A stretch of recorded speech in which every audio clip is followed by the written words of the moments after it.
சொல்ல வர பா தான் முடிஞ்சு போச்சு. அந்த பாவோட நின்றுடும். அப்படி ஒரு பெரிய பக்தர். அதுக்கப்புறம் வந்தவர் ஒரு வெள்ளக்காரர், பால் பிரெண்டன் பேரு. அவர் வழிதான் லோகத்துல எல்லாம் மகர்ஷி தெரியப்பட்டார். அந்த ஃபாரினருக்கு பெரியவாள் கிட்ட ஒரு தொடர்பு. அவர் யூரோப்பியன், வெள்ளக்கார பறிக்கிற பீரியடு. சின்ன வயசுலேருந்தே இந்தியானா அவருக்கு ஒரே ரோமாஞ்சமா இருக்கும். அப்படி இருக்கிறவர் பிற்காலத்துல பாரதத்துல பெரிய ஞானிகள் இருக்கா, ரிஷிகள் இருக்கா அப்படின்னு தெரிஞ்சு உத்தம ஞானிகளை பார்க்கணும்னு பாரதம் பூரா சஞ்சாரம் பண்ணார். A Search in Secret India ரொம்ப ஃபேமஸ் புக். அது காட்டுத்தீ மாதிரி உலகம் பூரா பரவித்த அந்த புஸ்தகம்.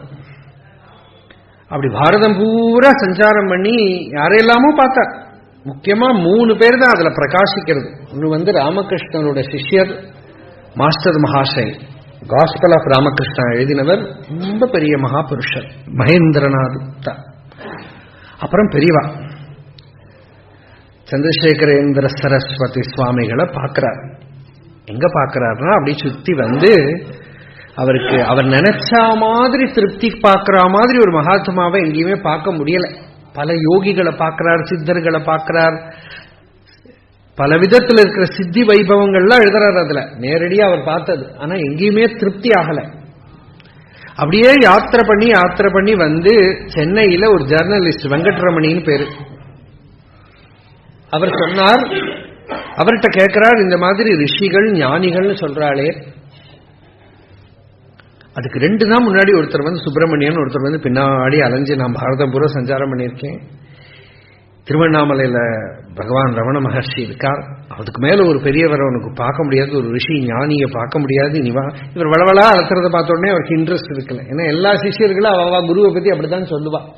அதனால அவர் பார்க்கிறோம் தட்டிவிட்டார். நான் திரும்பி போறதுக்கு ஆயிடுச்சு அவருக்கு டைப். அப்பதான் இந்த வெங்கட்ரமணி கேட்கிறார் கேஷுவலா, இவ்வளவு சுத்தினேன் பாரதத்துல, எனக்கு இன்னும் திருப்தியே ஆகல. யாரோ ரிஷிங்கிறா, ஞானிகள்ங்கிறா, பூர்ண நிலை அடைஞ்சவாங்கிறா, அப்படி ஒன்னும் எனக்கு யாரையுமே தெரியல. உனக்கு யாராவது ஹெல்ப் பண்ண முடியுமா? நான் அவ்வளவு ஆசையா வந்தேன், அது வேஸ்டா திரும்பி போறதுல எனக்கு இஷ்டம் இல்லை. அப்ப வெங்கட்ரமணி சொன்னார், அப்படி ரிஷி ஞானின்னு எனக்கு கண்டுபிடிக்க தெரியாது. ஆனா நாங்கள்லாம் பக்தியோட இருக்கிற ஒரு மகாபுருஷர் இப்ப பக்கத்துல இருக்கார், செங்கல்பட்டுல இருக்கார். இதுவரையா யாரும் வெள்ளக்கார அவரை பார்த்ததா எனக்கு தெரியல. உனக்கு சான்ஸ் கிடைக்குமோ, உனக்கு கூட்டின்னு போக முடியுமோன்னு எனக்கு தெரியாது. அதனால நான் முதல்ல போய் விசாரிச்சுட்டு வரேன் அப்படின்னு சொல்லி பெரியவா கிட்ட போய் பேசியிருக்கேன் செங்கல்பட்டுல. அப்போ பெரியவா வர சொல்லு அப்படின்னு. சந்தி காலத்துல இவர் பாவம் எப்படி போனவன்னு கூட தெரியாது. ஷூ ஹேட் எல்லாமா போயிருக்கேன். போனவன் அப்புறம் சொல்லி கொடுத்தா, ஷூ எல்லாம் அவுத்து வச்சுட்டு வா, ஹேட் எல்லாம் கட்டி வச்சுட்டு வா, எல்லாம் பண்ணி உள்ள போய் பெரியவாளை பார்த்து கொஞ்சம் பேசினான். பெரியவாளை பார்த்ததுமே அவனுக்குள்ள திருப்தி ஆயிடுது, ஒரு சந்தோஷம் வந்துடுது. அந்த ஒரு ஞான தேஜஸ், சாந்தி, சாதாரண விஷயங்கள் தான் பேசினதெல்லாம், உலக விஷயங்கள் பலத்தை பத்தி கேட்டு பேசி தெரிஞ்சு. அப்போ இவன் அந்த மாதிரி தன் யாத்திரை பண்ணினதும் சுத்தினதும் தேடினது எல்லாம் சொல்றான். சாந்தமா பெரியவா எல்லாத்தையும் கேட்டுன்னு சொல்றான். இங்கிருந்து கொஞ்சம் தூரத்துல திருவண்ணாமலைன்னு ஒரு க்ஷேத்திரம் இருக்கு. அங்க ரமண மகர்ஷின்னு ஒரு பெரிய மகாத்மா இருக்கார். நீ தேடுறது எனக்கு தெரிஞ்சு அவர் ஒருத்தரை தான் நீ சொல்றபடி போய் பார்க்க முடியும். அதனால அவரை பார்க்காம நீ போகப்படாது, அவரை போய் பாரு அப்படின்னு சொல்ற. சரின்னு ஏத்துனா. அப்ப இவனுக்கு ஒரு சந்தேகம், இவனுக்கு கிளம்புற அவசரத்துக்கு வந்துட்டான் திரும்பி போறதுக்கு. அதனால இவன் 10 அடி வெளியில போனப்போ இந்த வெங்கட்ரமணியை கூப்பிட்டுட்டு சொன்னா, அவங்கிட்ட எனக்கு சத்தியம் பண்ணி கொடுக்க சொல்லு, மகர்ஷிய பார்க்காம திரும்ப போக மாட்டேன்னு. அந்த ஜீவன் விஷயத்துல அவளுக்கு கன்சர்ன்.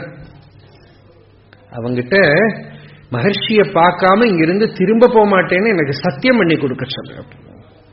அவன் சரின்னு போய் படுத்துட்டு தூங்கின ரூம்ல ராத்திரி ஒரு 2 மணி ஆறுத்த ஒரு ஜோதி தூக்கமும் இல்லை முழிப்பும் இல்லைங்கிற மாதிரி ஒரு நிலை, ஒரு ஜோதி.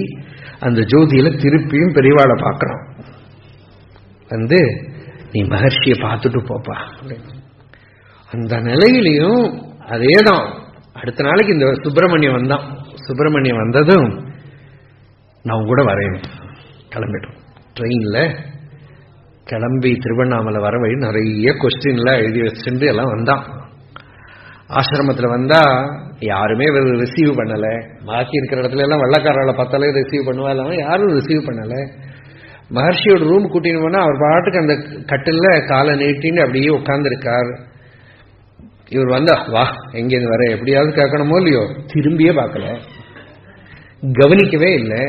அதுவே இவனுக்கு ஒரே கஷ்டமா இருந்தது. ஒரு ரெஸ்பெக்ட் இல்லை, வரவாழ வா கூப்பிடல, நம்ம வந்ததை கூட கவனிக்கல, ஒரு விதத்திலையும் ஸ்பெஷாலிட்டி காட்டல. இவர் ஏன் பார்க்க வந்தோம் அப்படின்னு தோணிடுச்சு. இருந்தாலும் வந்தா அந்த ஃப்ரூட் ஏதோ வச்சான், பழங்கள்லாம் வச்சான், அதையாவது பார்க்க வேண்டாமா, பார்க்கவே இல்லை. அப்படியே வந்து உட்கார்ந்தா அப்படியே அச்சலமா உட்கார்ந்துட்டே இருந்தார். சரி உட்கார்ந்துக்கிறோம், வந்தோமே ஒரு 10 நிமிஷம் உட்கார்ந்துட்டு போறோம். உட்கார்ந்தோம் தான்.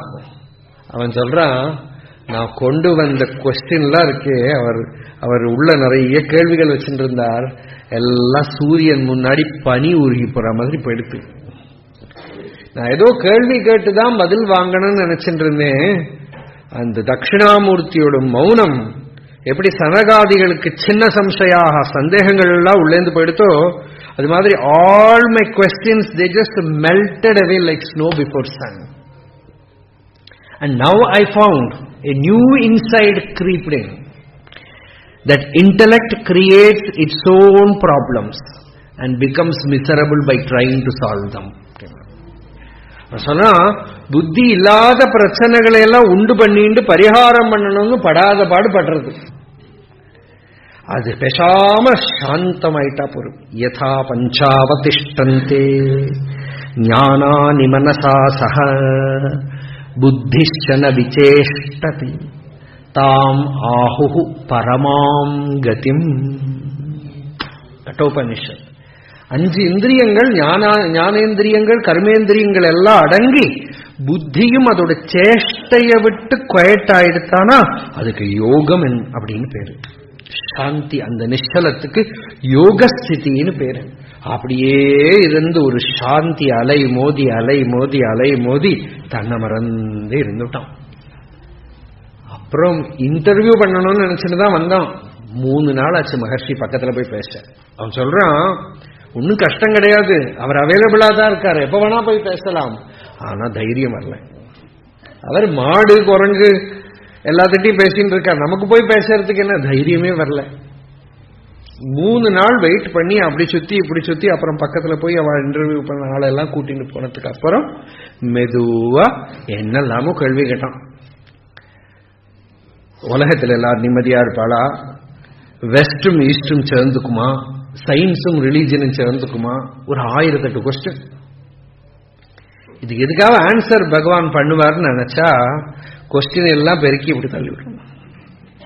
எல்லாத்தையும் கூட்டி ஒரு பக்கம் தள்ளி, இந்த கேள்வி எல்லாம் யார் கேட்கிறா, இந்த சந்தேகங்கள்லாம் யாருக்கு வர்றது? அவன் சொன்ன, இது என்ன கொஸ்டின்? கொஸ்டின் கேட்டா ஆன்சர் வரணும், அதுக்கு பதிலா இந்த கொஸ்டின் கேட்கிறவன் யாரு? நான் தான் கேட்கிறேன். அந்த நான் உனக்கு தெரியுமோ? அந்த நான்கிறது என்ன? இந்த சந்தேகம் கேட்கிற இந்த நான் யாரு? இந்த உலகத்தை பத்தி கவலைப்படுற உன்னோட ஸ்வரூபம் என்ன? உனக்கு ஒன்ன முதல்ல தெரியுமா? நான் நான் நான் நான் சொல்றேன். இந்த நான்கிறது என்ன பாரு. மனசு அப்படியே உள்ள திரும்பிட்டு ஒரு புது கேள்வியை ஃபேஸ் பண்ணிட்டு, வெளி விஷயங்கள் எல்லாம் விட்டு இந்த கேள்வி கேட்கிறவனோட ஸ்வரூபம் என்ன, நான்கிறது யாரு, நான்கிறது என்ன, நான் உள்ள ஏதோ ஒன்னு நர்த்தனம் பண்றதே ஒன்னு துடிச்சுட்டே இருக்கே, நான் நான் நான் சொல்லிக்கிறோமே, இந்த நான்கிறது என்ன? அகம் அகம் அகம் அப்படின்னு ஒரு ஸ்பந்தனை இருந்துட்டே இருக்கே, அந்த விருத்தி எங்கிருந்து கிளம்புறது, அதோட ஸ்வரூபம் என்ன அப்படின்னு ஹிருதயத்துக்குள்ள நாடித்து மனசு சாந்தமா உள்ள அடங்கி அங்க வேற ஏதோ ஒரு பொருளை பார்த்தா, அகமயம் குதோ பவதி சின்மத ஐபதத்யகம் நிஜ விசாரணம் அஹமிநாசபாக்யஹமஹம் தயா ஸ்புரதி ஹிருத் ஸ்வயம் பரமபூர்ண சத்.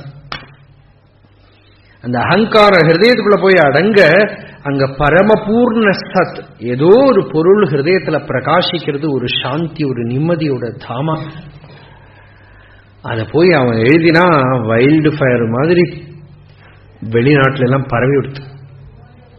அதான் அந்த புஸ்தகம் வழியா தான் நிறைய பேர் வெளிநாட்டுக்காரெல்லாம் மகர்ஷியை தேடிட்டு வந்தேன். அதெல்லாம் 1935-36, அதுக்கப்புறம் தான் வழியில இருந்தெல்லாம் 1896 35 ஒரு விதத்துல பெரியவாதான் காரணம் சொல்லணும், அதை வெளியில தெரிவிக்கிறதுக்கு. ஏன்னா இது வெளியில தெரிய வைக்கணும் அப்படிங்கிறது.